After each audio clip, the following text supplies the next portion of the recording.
것을 배에 실었더라. 아멘. 바울을 태우고 가던 배는 유라굴로라는 큰 풍랑을 만나 파선 위기를 맞게 됩니다. 이제 모두가 죽었다고 생각하던 그때에 그들은 극적으로 한 섬에 도착하게 되죠.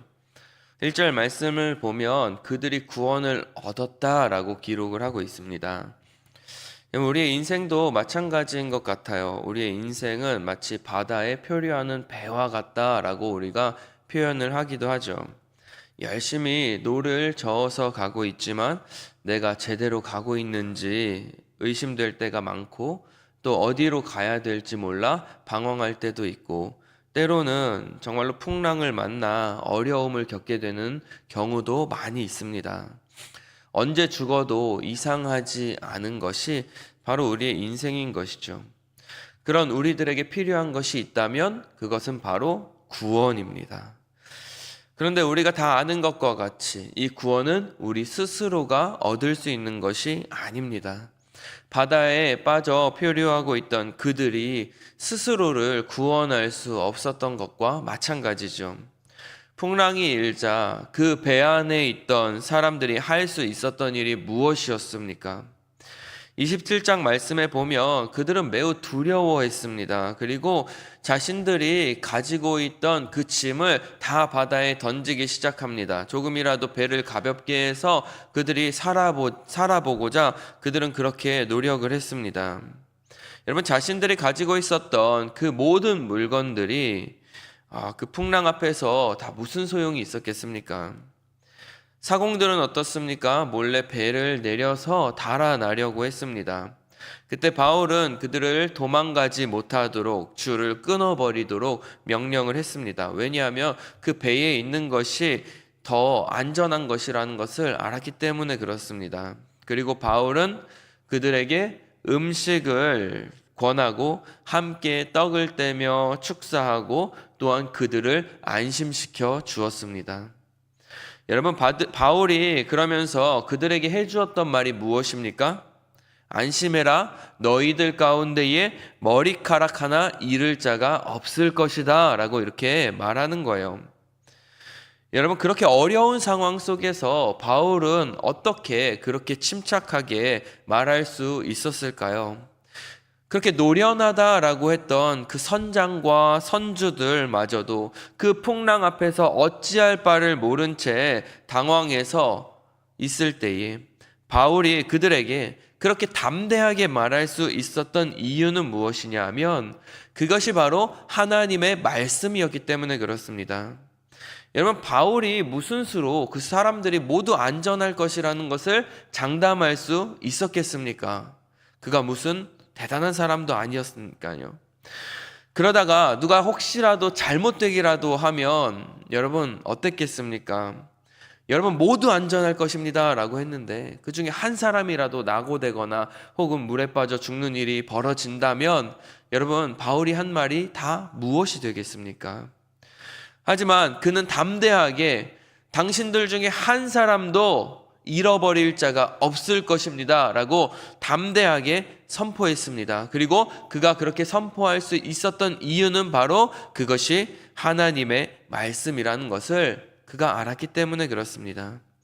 하나님께서는 하나님의 사자를 바울에게 보내주셔서 말씀하시기를 바울아 두려워하지 말라, 내가 가이사 앞에 서야겠고 또 하나님께서 너와 함께 항해하는 자들을 다 내게 주셨다라고 말씀하셨습니다. 그리고 너가 풍랑을 만날 텐데 너가 잃어버릴 것은 오직 배뿐이니라, 그 사람들 중에 한 사람도 너가 잃어버리지 않을 것이다 라고 말씀해 주셨습니다.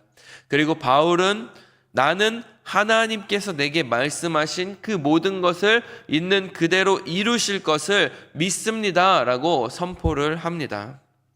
여러분, 이것이 하나님의 말씀이라고 한다면 여러분 정말로 담대하게 선포할 수 있는 저와 여러분들이 되기를 원합니다. 주 예수를 믿으라, 그리하면 너와 내 집이 구원을 얻으리라, 이것이 하나님의 말씀이라고 한다면 여러분 우리는 이것을 담대하게 선포할 수 있어야 되는 것입니다. 우리 안에 있는 하나님께서 역사하시기 때문에 그렇습니다. 고린도후서 4장 7절 말씀에 보면 그래서 우리가 이 보배를 질그릇에 가졌으니 이는 심히 큰 능력은 하나님에게 있고 우리에게 있지 아니함을 알게 하려 함이라 라고 기록하고 있죠. 하나님께서는 질그릇과 같은 우리들을 사용하셔서 하나님의 큰 일을 이루시는 분이십니다. 고아의 아버지라고 불리는 조지 뮬러 목사님은 3개월에 한 번씩 성경을 전체를 통독했다고 합니다. 그래서 일생 동안 약 200번 정도의 성경을 정독했다고 하는데요. 여러분, 우린 어떻습니까? 하루는 어떤 사람이 목사님을 찾아와서 이렇게 물었다고 해요. 오늘날 그리스도인들이 왜 약해서 하나님의 일을 할 수 없습니까? 라고 질문을 했어요. 그러자 목사님이 대답하시기를 항상 성경을 읽지 않기 때문에 그렇게 약한 것입니다. 라고 대답했다고 합니다. 우리 안에 하나님의 말씀으로 가득 차 있을 때에 그때에 비로소 우리 가운데 하나님의 능력이 나타날 수가 있는 것입니다. 여러분들의 삶 가운데에 이와 같은 하나님의 역사, 큰 일들이 일어나지 않는다고 불평하기 전에 과연 내 안에 예수 그리스도의 말씀이 나를 사로잡고 있는지, 내 안에 가득한지를 먼저 살펴볼 수 있기를 원합니다. 그래서 오늘부터 여러분 정말로 우리 모두가 그 주님의 음성을 더욱더 사모하고, 그리고 그 말씀이 우리 가운데 가득해서 정말로 어딜 가나 그 말씀으로 살아낼 수 있는 저와 여러분들이 되기를 원합니다. 그리고 우리 안에 있는 그 하나님의 말씀을 어딜 가나 다른 사람들에게 전파할 수 있는 사람들이 되어졌으면 좋겠습니다. 하나님께서는 하나님이 말씀하신 그 모든 것들을 다 이루셨습니다. 하나님은 그 배에 타고 있던 모든 사람들을 한 사람도 빠짐없이 하나님의 말씀대로 구원해 주셨습니다. 여러분, 우리 역시 마찬가지예요. 하나님께서 그분의 택하신 자들, 그분이 구원하시기로 약속하신 자들을 한 사람도 빠짐없이 구원해 주실 것입니다. 에베소서 1장 말씀을 보면 하나님께서 저와 여러분들을 창세 전에 선택하시고 그의 기쁘신 뜻대로 예정하셔서 하나님의 자녀가 되게 해주셨다라고 기록하고 있습니다. 여러분, 이 사실을 정말로 믿으십니까? 하나님의 택하심에는 후회가 없습니다. 그리고 하나님의 그 부르심은 완전한 부르심이고, 한번 부르신 자는 하나님께서 반드시 구원해 주십니다. 그러니 여러분, 아무리 힘들고 어려운 세상이라고 할지라도 그 안에서 소망을 잃지 마시길 바랍니다. 때론 내가 엉뚱한 길로 가는 것 같이 느껴질 때에도 하나님께서 우리 배의 선장이 되어 주십니다. 갑작스러운 어려움 속에 배가 산산조각 나는 것처럼 느껴질 때에도 하나님 우리에게 두려워하지 말라라고 말씀해 주시고, 또 우리가 물에 빠져 허우적거릴 때면 하나님은 우리에게 오셔서 그분의 손을 내밀어 주시는 분이십니다. 하나님께서 반드시 우리를 구원해 주십니다. 우리는 그 구원에 대한 하나님의 약속을 믿고 사는 사람들이죠.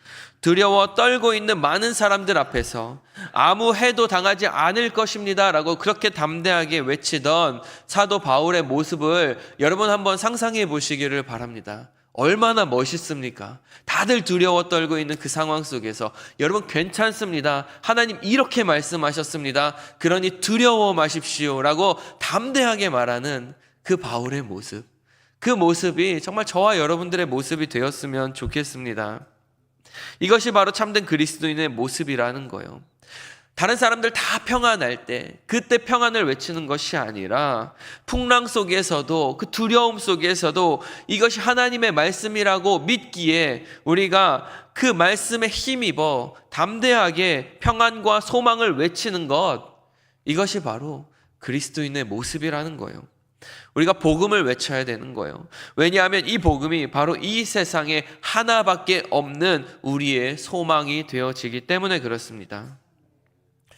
그래서 그들은 곧 멜리데라는 섬에 도착하게 되는데요. 이 멜리데라는 이름의 뜻이 뭐냐 하면 피난처라는 뜻이에요. 피난처. 하나님께서는 우리 성도들을 그분의 피난처로 인도하시는 분이십니다. 그래서 이런 찬양 있죠. 하나님은 우리의 피난처가 되시고 환난 중에 우리의 힘과 도움이시라. 너희는 가만히 있어 주가 하나님 되말지어다. 열방과 세계 가운데 주가 높임을 받으리라.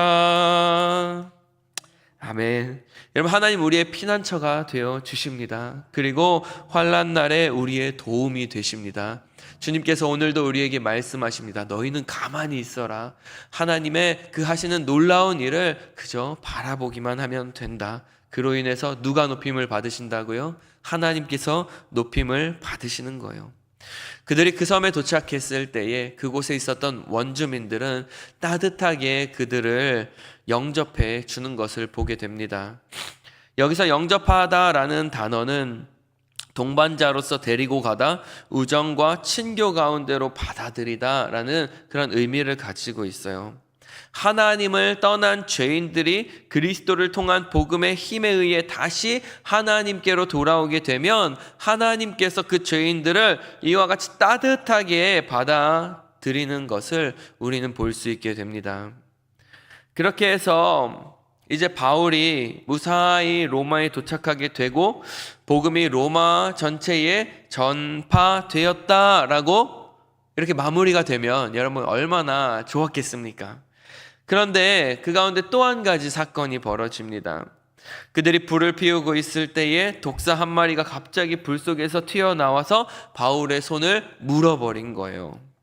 그 모습을 보고 깜짝 놀란 사람들은 속으로 생각합니다. 진실로 이 사람은 살인한 자로다. 이 사람은 분명 죄인이었을 것이다. 그들은 바울이 큰 죄를 저질렀기 때문에 그 풍랑 속에서 겨우 목숨은 건졌지만 신의 노여움으로 말미암아 독사에 물려 이제 죽게 되었구나 라고 생각을 했습니다. 여러분, 이것이 바로 하나님을 알지 못하는 사람들의 생각이라는 거예요. 쉽게 우리가 인과응보라고 이야기를 하죠. 뿌린 대로 거둔다. 죄를 지었으니 그 죄에 대한 대가를 지금 바울이 받는 것이라고 사람들은 생각했습니다. 인과응보의 사상으로 따지면 죄인인 사람은 무조건 그 자기가 지은 죄에 대한 심판을 받아야만 합니다. 욥의 세 친구가 계속해서 주장하는 것이 바로 이것 아닙니까? 너가 죄를 지었으니까 하나님 앞에 그런 벌을 받는 거 아니냐. 하지만 여러분, 우리가 기억해야 될 것은 무엇이냐 하면 바로 이 복음은 그것조차도 뛰어넘는 것이라는 거예요.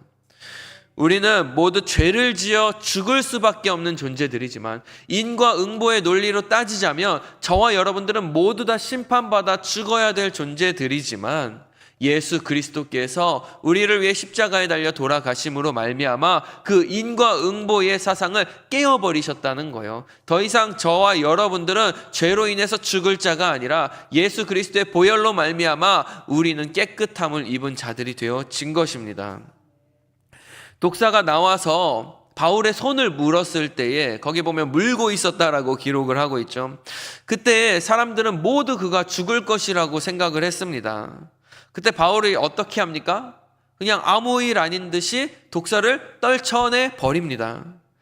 예수 그리스도께서 십자가에 달려 돌아가셨을 때 사람들은 모든 것이 다 끝났다라고 생각했지만 하나님께서는 다시 그를 살려주셨습니다.